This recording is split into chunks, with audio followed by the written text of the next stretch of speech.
Hello everyone, आप सबका स्वागत है हमारे यूट्यूब चैनल स्टॉक न्यूज पर। और आज के इस वीडियो में हम बात करने जा रहे हैं पीवीआर आइनॉक्स के बारे में। देखिए 1740 रुपए का शेयर है और लगातार ये आज गिरा है। नतीजे इनके आए जो कि काफ़ी अच्छे थे, लेकिन उसके बावजूद भी गिरावट यहाँ पर जारी रही। इवन पिछले कुछ दिनों से अगर आप देखोगे तो यहाँ पर करेक्शन तो चल ही रहा है। अब देखिए यहाँ पर शेयर जो था वो 1850 रुपये का था। गिरावट आई, अटेम्प्ट भी करा लेकिन वापस गिरा। पिछले एक साल में फिर भी 20% का ग्रोथ जरूर है। बातचीत करेंगे इनके क्वार्टरली रिजल्ट्स के बारे में, साथ में ये भी डिस्कस करेंगे कि भैया कंपनी में क्या चल रहा है, क्योंकि देखो भैया बहुत ज़्यादा हाथ पैर मार रहे हैं ये प्रॉफिट को बढ़ाने के लिए। वीडियो को शुरू करूँ उससे पहले अगर आपने अभी तक चैनल को सब्सक्राइब नहीं किया प्लीज़ सब्सक्राइब जरूर कर लीजिएगा। 1740 रुपये का शेयर, एक साल में 20% का ग्रोथ। इस बीच 1375 रुपये के भी लेवल से यहाँ पर देखने को मिले, ज़रूर थे बेहतरीन तेज़ी आई, 1850 तक के लेवल देखने को मिले। वापस गिरावट शुरू हुई और देखो वापस भागेगा ज़रूर ये, क्योंकि अगर हम बात करें, अगर ये तेज़ी की जो हम बात करें ना, उसकी सबसे बड़ी वजह थी बैक टू बैक जो बहुत सारी और अच्छी फिल्में रिलीज़ हुई, जिसने भैया बॉक्स ऑफिस कलेक्शन को बहुत ज़्यादा बढ़ा दिया। चाहे हम बात करें जवान की बात करें, गदर की बात करें, जेलर की बात करें, या और भी कई सारी मूवीज़ थी।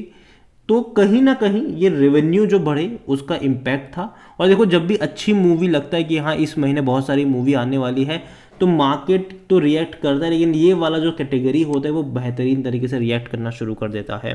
जैसे कि नवंबर में अगर हम देखें, अगले महीने अगर हम देखें तो एनिमल मूवी आ रही है। उसके अलावा भी अगर हम बात तो सैम बहादुर मूवी है। इसके बाद देखा जाए तो और भी कई सारी मूवीज़ आ रही है। उसके बाद जो सलार और धुनके की जो क्लैश है वो भी है। तो ये खबरें जब आएगी ना, इनके जब बॉक्स ऑफिस कलेक्शंस की जब खबरें आएगी, इवन इससे पहले से बाजार रिएक्ट करना शुरू कर देता है, तेज़ी दिखाना शुरू कर देगा। 2000 रुपये तक लेके जाएगा इसको, 2000 रुपये तक लेके जाएगा। लेकिन बाद में ना जैसे ही दिवाली खत्म होगी ना, याद रखिएगा वापस से करेक्शन दिखाना शुरू कर देगा ये, वापस से गिरावट भी दिखाना शुरू कर देगा। नंबर्स देखा जाए तो बहुत ही अच्छा आए हैं इनके। और इस बार के जो इनके रेवेन्यू रहे, ये जो नंबर्स आप देख रहे हो वो मिलियंस में है, ठीक है, करोड़ में नहीं है, मिलियंस में है। इस बार की जो इनकी टोटल इनकम हुई है वो तकरीबन 1960 करोड़ के आसपास की हुई है, जो इससे पहले के क्वार्टर में 1290 करोड़ की थी। तो भैया बेहतरीन तरीके से ग्रोथ आया है। इवन पिछले साल इसी क्वार्टर में सिर्फ 670 करोड़ की ही इनकी इनकम थी। लेकिन आपको बता दें कि पिछले साल के मुकाबले इस बार की जो इनकम ज़्यादा आपको देखने को मिलेगी, क्योंकि भैया जो सिनेमाज है, जो स्क्रीन्स है, वो भी ज़्यादा बढ़ चुकी है। पहले पीवीआर अलग कंपनी थी, आइनॉक्स अलग कंपनी थी, अब दोनों का मर्जर हो चुका है। तो भैया जो स्क्रीन्स है वो बहुत ज़्यादा बढ़ चुकी है। इसके अलावा कई नए थिएटर्स भी इन्होंने खोले हुए हैं। तो धीरे धीरे इनकी जो स्क्रीनिंग जब बढ़ेगी, स्क्रीन्स जब बढ़ेंगे, तो ये नंबर्स में भी तेज़ी एक्सपेक्टेड है। और यहाँ पर प्रॉफिट देखें तो 165 करोड़ से भी ज़्यादा का मुनाफा इसने कमाया है, जबकि पिछले क्वार्टर में ये 80 करोड़ के लॉस में था। और पिछले साल भी तकरीबन इसी क्वार्टर में 70 करोड़ के लॉस में था। तो कंपनी अच्छी प्रॉफिट में आई है सितंबर क्वार्टर में, क्योंकि भैया बहुत सारी मूवी रिलीज़ हुई और उन मूवीज़ ने जितना बेहतरीन पैसा बनाया, तो जाहिर सी बात है इनका भी फ़ायदा हो गया। अब दिसंबर क्वार्टर के भी जो नंबर आएंगे ना वो बहुत अच्छे आएंगे, डेफिनेटली अच्छे नंबर आने वाले दिसंबर क्वार्टर के भी, क्योंकि कई सारी बेहतरीन मूवीज़ जो है वो लाइंड अप है और जिसका फ़ायदा डेफिनेटली इस कंपनी को मिलेगा।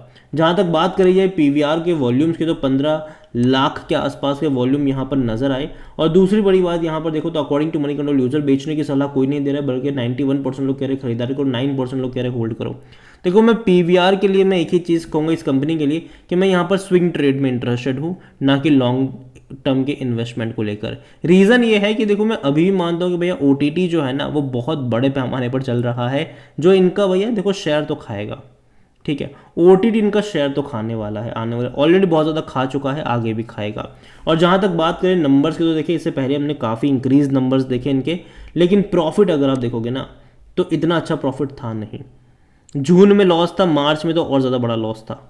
तो इस बार का जो 165 करोड़ का प्रॉफिट है वो वाकई में काफ़ी अच्छा है। और दिसंबर में ये और बढ़ेगा, और बढ़ेगा, क्योंकि अक्टूबर में भी कई सारी मूवीज़, हालांकि इस महीने तो उतनी बड़ी कोई मूवी रिलीज़ हुई नहीं है, लेकिन अगले महीने नवंबर में बड़े क्लैश होने वाले हैं, बड़े क्लैश होने वाले हैं नवंबर में और उसके बाद दिसंबर में भी। तो याद रखिए एक्सपेक्टेशन हाई है। और जहाँ तक पीवीआर के अगर बात करें तो 86% एनालिस्ट कहते हैं खरीदारी करो। शेयर होल्डिंग में देखा जाए तो जो प्रमोटर है उनके पास 27.61% की होल्डिंग है। थोड़ी सी होल्डिंग 1.16% की गिरवी भी है। बड़े बड़े फंड हाउस का बहुत ज़्यादा पैसा लगा है। प्रमोटर की होल्डिंग कम ज़रूर है लेकिन बड़े फंड हाउस 28.27% म्यूचुअल फंड के पास है, 4.87% डोमेस्टिक के पास है, एफ आई 26.84% की होल्डिंग लेकर बैठी है। रिटेल और अदर यहाँ पर 12.41%, जिनमें से रिटेल इन्वेस्टर 8.23% की होल्डिंग के साथ बैठे हैं। देखिए ओवरऑल ना कंपनी खराब नहीं है, लेकिन जो सबसे बड़ा चैलेंज इनके सामने है वो यही होने वाला है ओटीटी इनके सामने सबसे बड़ा चैलेंज होने वाला है।